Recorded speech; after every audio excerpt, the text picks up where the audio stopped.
বিমানের ছাদে উঠে দৌড়াদৌড়ি করছেন এক যুবক।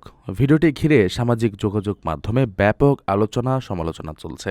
ঘটনাটি ঘটে স্পেনের ভ্যালেন্সিয়া বিমানবন্দরে রানওয়েতে দাঁড়িয়ে থাকা ভুয়েলিং এয়ারলাইন্সের একটি A320 বিমানে। হঠাৎ সেখানে তৈরি হয় এক শ্বাসরুদ্ধকর পরিস্থিতি। বিমানবন্দরের কঠোর নিরাপত্তা বলয় ভেদ করে ওই ব্যক্তি সোজা উঠে যান বিমানের সিঁড়িতে। তবে ভেতরে প্রবেশের বদলে তিনি উঠে পড়লেন একেবারে বিমানের ছাদে। ফিউজলেজের উপরে দাঁড়িয়ে থাকা মানুষটিকে দেখে আতঙ্ক আর বিস্ময়ে হতবাক হয়ে যান উপস্থিত কর্মীরা।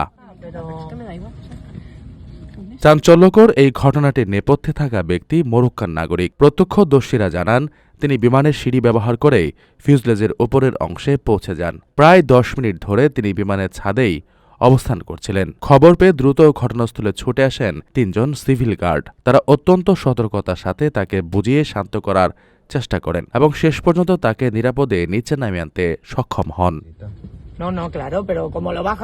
তদন্তে জানা গেছে, ঘটনার আগের দিন অর্থাৎ শনিবারও তাকে বিমানবন্দরের টার্মিনালে দেখা গিয়েছিল। সেদিন তিনি বিমানবন্দরের এক কর্মীর কাছে মরক্কো যাওয়ার ফ্লাইটের বিষয়ে খোঁজখবর নিচ্ছিলেন।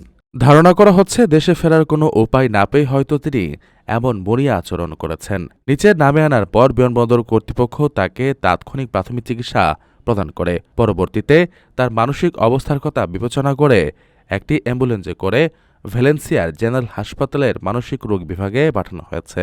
বর্তমানে তিনি সেখানেই চিকিৎসাধীন রয়েছেন।